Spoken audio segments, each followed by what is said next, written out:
Law chemical combination में हम देख रहे थे कि दो लॉ हम देख चुके हैं।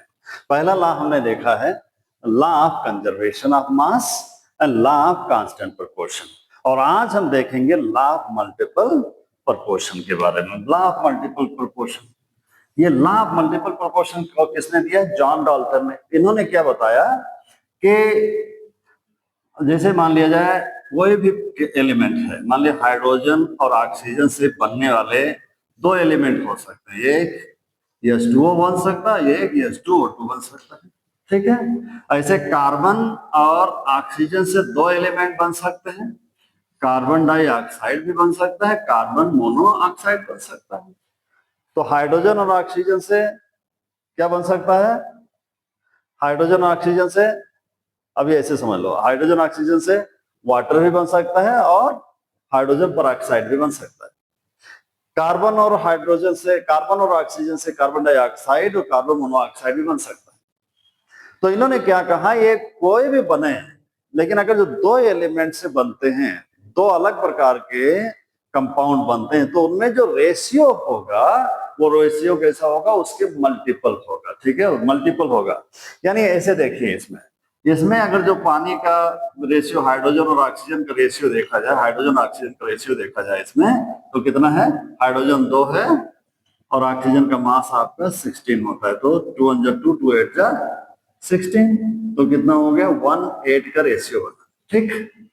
इसमें देख लो आप, तो इसमें क्या है? हाइड्रोजन और ऑक्सीजन का जो रेशियो है, 2 हाइड्रोजन और ऑक्सीजन कितने हैं? 16 × 2, यानी मल्टीपल, इसका 16 का मल्टीपल यहां पर बनता है, ठीक है।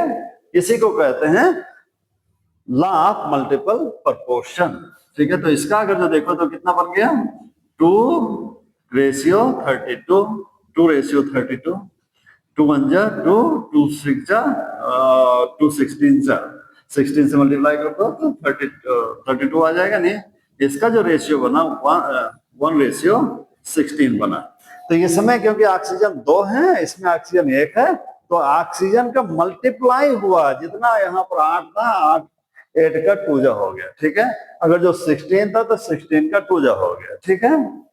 ये है। जैसे कार्बन डाइऑक्साइड का समझ लीजिए, कार्बन डाइऑक्साइड का देखो तो क्या है? कार्बन और ऑक्सीजन का जो रेशियो है वो क्या है?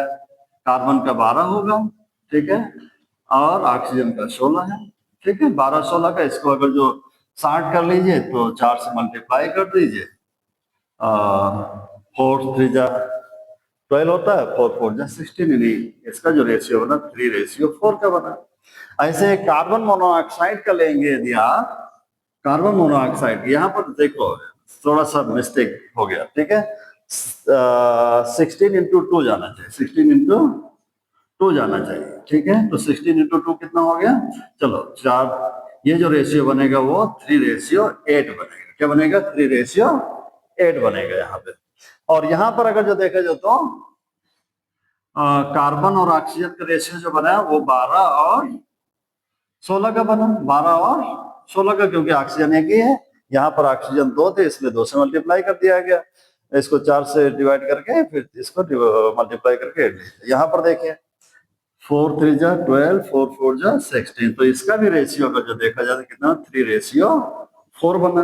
अब यहाँ देखिए ऑक्सीजन ही में तो परिवर्तन था, यहाँ ऑक्सीजन 2 था, यहाँ ऑक्सीजन 1 था, तो ऑक्सीजन अगर जो बढ़ा तो किस मल्टीपल में बढ़ा? 4 के मल्टीपल में बढ़ा ऑक्सीजन, ठीक है। तो ये हमेशा ये कहते हैं, जॉल डाल्टन कहते हैं कि ये जो कंपाउंड बनते हैं, ठीक है, एक से अधिक दो एलिमेंट से या दो से अधिक एलिमेंट से कोई दो से अधिक या एक से अधिक कंपाउंड बनते हैं, तो कंपाउंड अगर जो उन्हीं एलिमेंट से बनते हैं तो उनमें जो रेशियो होगा वो मल्टीपल प्रोपोर्शन के होगा। यही है मल्टीपल प्रोपोर्शन का लॉ।